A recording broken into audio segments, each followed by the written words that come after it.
A mother walked into a police station on a quiet morning, her clothes wrinkled, her hands trembling. She didn't cry. She didn't panic. She simply looked at the officers in front of her and said the words no one could have ever prepared for. "I killed my children." At first they thought they misheard her. Maybe she was confused, maybe she needed help.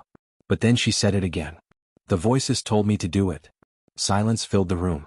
Officers exchanged uneasy glances, waiting for her to say something else, something that made sense. But she just stood there, empty, like a woman who had already accepted what she had done. Then reality set in. They had to check. They had to see if what she was saying was true. When they arrived at her home, they knew before stepping inside that something was terribly wrong.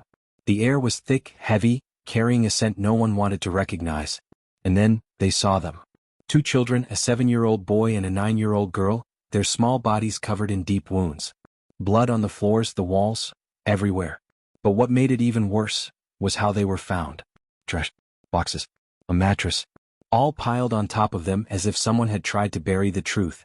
Investigators tried to piece together what had happened. Hours before the murders, police had actually been at that same house. The mother had threatened her husband, but no one believed the children were in danger. The father left, sleeping in his car, thinking they would be safe. He was wrong. By the time anyone realized what had happened, it was too late. Why did she do it? Was it really the voices, or was there another reason? As investigators dug deeper, a disturbing possibility emerged. Was this an act of revenge? A twisted way to hurt the husband in the middle of their divorce? The truth behind this case is more disturbing than anyone could have imagined. And the most chilling part? No one saw it coming. Welcome to True Crime Stories videos. I welcome you, my viewers, and most especially my subscribers, for your support as we keep improving and bringing you daily told and untold true crime stories. Please don't forget to subscribe to this channel. The information presented in this video is based on publicly available data and sources. The purpose of this content is to raise awareness about the issues and events that are happening around the world. While we strive to provide accurate information, we may not always capture the exact details of an event. If you were present at the event or have first-hand knowledge, we encourage you to share your perspective and engage in a constructive dialogue. Our goal is to spark meaningful conversations and raise awareness, not to spread misinformation. It was early morning when a woman walked into the Tempe police station. She didn't look lost. She didn't look afraid. She just stood there, staring at the officers in front of her. Then, in a calm, flat voice, she said something that sent a chill through the room. "I killed my children." At first, no one moved. No one spoke. The officer at the front desk looked up, expecting some sign of distress, some hint that she wasn't serious. But she didn't cry. She didn't panic. She just stood there waiting. Then she spoke again. "The voices told me to do it." The silence in the station was deafening. Officers exchanged uneasy glances. There was only one way to know if she was telling the truth. Within minutes, sirens blared down the quiet streets of Tempe, heading toward the address she had given them. No one knew what they were about to walk into. When officers arrived, everything looked normal. A small, quiet house. A neighborhood like any other. Nothing about it hinted at the horror inside. But the second they opened the door, reality hit them like a wall. The air was thick. The house was eerily still. And then, the smell. It only took seconds to find them. 2 small bodies. A 7-year-old boy. A 9-year-old girl. They had been killed with a meat cleaver. Deep wounds covered their tiny frames. But that wasn't the worst part. Someone had tried to cover them. Trash, boxes, a mattress. As if hiding them could erase what had happened. One officer turned away, his stomach twisting. Another clenched his jaw, forcing himself to keep looking. They had seen death before, but not like this. Not children. Not like this. Radios crackled. Backup was called. But nothing could change what had already happened. Hours earlier, police had been at this very house. The mother had threatened her husband. He left thinking the children were safe. Now they were gone. And the woman sitting in the police station had no remorse. She claimed she heard voices. But investigators would soon uncover a far more disturbing truth. This wasn't just a crime. It was something much darker. And no one saw it coming. No one ever expects a family to fall apart like this. But looking back, the signs were there. The tension. The anger. The quiet, building storm that no one thought would explode. Yui Inoue's marriage had been falling apart for a while. It wasn't one big fight, one sudden moment. It was years of cracks, years of resentment slowly growing between her and her husband. Neighbors heard the arguments. The shouting. Sometimes, it was loud enough to wake them in the middle of the night. But no one ever thought it would come to this. Then came that final night. The night before the children were killed, the house was anything but quiet. Another fight. But this time it was different. Police were called. When they arrived, they found a couple on the edge, voices raised, accusations flying. And then, something more disturbing. Yui had allegedly threatened to stab her husband. That was the breaking point. The husband had enough. He walked out of the house, deciding it was better to sleep in his car than stay another minute inside. But before he left, he looked at his children. They were safe. They weren't crying. They weren't in harm's way. At least that's what he told himself. So he shut the door, walked to his car, and tried to sleep. He had no idea that just a few feet away inside that house, the most unthinkable horror was about to unfold. No one called him. No screams woke him in the night. And by the time the sun came up, his children were already gone. When he finally learned the truth, it was too late. And the hardest part? He would have to live with the fact that he was just outside, while it all happened. Some crimes happen in the heat of the moment, an argument, a mistake, a loss of control. But this was something else. Inside that small, quiet home, two children went to bed, never knowing it would be their last night alive. Their father was gone, sleeping in his car just outside. Their mother? Awake, waiting, thinking. No one knows the exact moment she decided to do it. Maybe she sat in the darkness, staring at the walls, listening to the voices she claimed to hear. Maybe she thought about the fight with her husband, about the divorce, about everything slipping away. Maybe she was angry. Maybe she was broken. But what happened next was pure horror.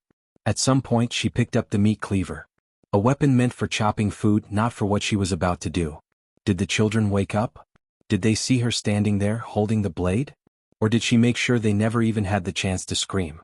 What is certain is the brutality of it all. These weren't just wounds. They were deep, violent, repeated. Not a single strike, but multiple. Over and over again.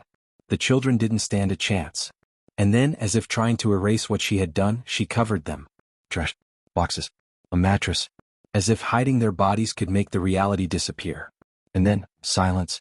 No cries. No movement. Just a mother alone in a house that had turned into a nightmare. Hours passed. The world outside kept moving.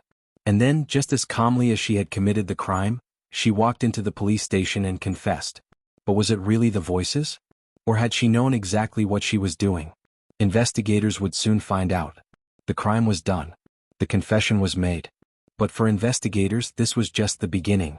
Inside that small home, the truth was still waiting to be uncovered, etched into the floors, splattered on the walls, soaked into the very air. Forensic teams moved carefully, documenting every inch of the scene. The blood told a story of its own, a story of fear, of struggle, of something too horrifying to put into words. The murder weapon, a heavy meat cleaver, lay nearby. It wasn't just used once. The deep wounds on the children's bodies made that clear. This was not a single moment of rage. It was something much darker. The autopsy reports would later confirm the brutality, multiple cuts, some defensive wounds. At some point they had tried to protect themselves. But they were too small. Too helpless. The investigators weren't just looking for evidence. They were searching for answers. Neighbors spoke about the fights. The yelling. Some had heard arguments before, but none had ever thought it would end like this. One neighbor mentioned seeing the husband sleeping in his car that night, unaware of the horror unfolding just inside the house. Another recalled hearing something, maybe a noise, maybe nothing, but no one called the police. No one knew what was happening until it was too late. Then came the hardest part, the interview with the children's father. He sat across from detectives, his hands shaking, his eyes hollow. He had left. He had walked away. And now his children were gone. He told them about the argument. About the threat. About his decision to sleep in his car, thinking it was the right thing to do. "I thought they were safe," he whispered. His words hung in the air. A father who had no idea his worst nightmare was happening just a few feet away. Detectives listened, taking in every detail. They needed to know, was there something more? Did he suspect something? Could this have been stopped? The investigation was uncovering the truth piece by piece. But one question still remained. Was this the act of a broken mind? Or something far more calculated? As the case unfolded, that answer would become clearer. And the truth would be even harder to accept. The truth was finally coming into focus. 4 months, investigators had pieced together the evidence, the testimonies, the horrifying details of what happened that night. Now it was time to face it all in court. The prosecution wasted no time. This wasn't about voices. This wasn't about a mental break. This was revenge. Prosecutors argued that Yui Inoue didn't kill her children because she lost control. She did it to get back at her husband. The divorce was tearing their family apart. The marriage was over. The fights had escalated. And in her mind, she had nothing left to lose. So she took the one thing that would hurt him the most: his children. The trial was brutal. The details were almost too much to hear. The jury sat in silence as the prosecution walked them through the crime, step by step. The autopsy reports. The murder weapon. The sheer force used in the attack. Then came the testimonies. A forensic expert explained how the injuries showed repeated strikes, not a moment of impulse, but something carried out with full intent. A neighbor broke down on the stand, recalling the fights, the warnings no one took seriously. And then, the husband. He spoke about the night before. How he had walked away believing his children were safe. How he had woken up to the news that shattered his world. There was no anger in his voice, just grief. A deep, hollow pain that could never be undone. And when the defense tried to argue that she was unstable, that she wasn't in control of her own mind, the prosecution shut it down. They played her confession. Her calm, emotionless voice. I killed my children. There was no fear. No regret. No remorse. The courtroom fell silent as the jury returned. Guilty. On all charges. Murder. Child abuse. Everything. The sentence was swift. Life in prison. No second chances. No way out. But no punishment could ever undo what was done. 2 innocent lives were gone. And for what? A broken marriage? A moment of rage? A desperate need for control? No answer would ever be enough. Because at the end of it all, the only thing left was the unbearable weight of loss. 2 children. Gone far too soon. They never had a chance to grow up, to chase their dreams, to live the lives they deserved. Their futures were stolen in a single, unthinkable act. And the question that lingers, the question that haunts everyone who hears this story, is simple. Could it have been stopped? The warning signs were there. The fights. The threats. The call to police just hours before. What if someone had taken a closer look? What if someone had stepped in? The officers that night, could they have done more? Could they have seen something, anything that would have changed the outcome? The husband, could he have stayed? Would it have made a difference? Or would he have been another victim? Neighbors, friends, family, did anyone notice something was wrong? Did anyone feel a sense of unease but dismiss it, thinking it wasn't their place to interfere? These are the questions that never have easy answers. Because the truth is, sometimes tragedy unfolds in ways no one expects. And by the time the pieces come together, it's already too late. This case left a scar not just on the family but on the entire community. People who once felt safe now look at their own neighbors, their own friends, and wonder, how well do we really know the people around us? How many other families are struggling behind closed doors? And most chilling of all, how many more tragedies like this are waiting to happen? There's no way to undo what was done. No way to bring back 2 innocent children who should still be here today.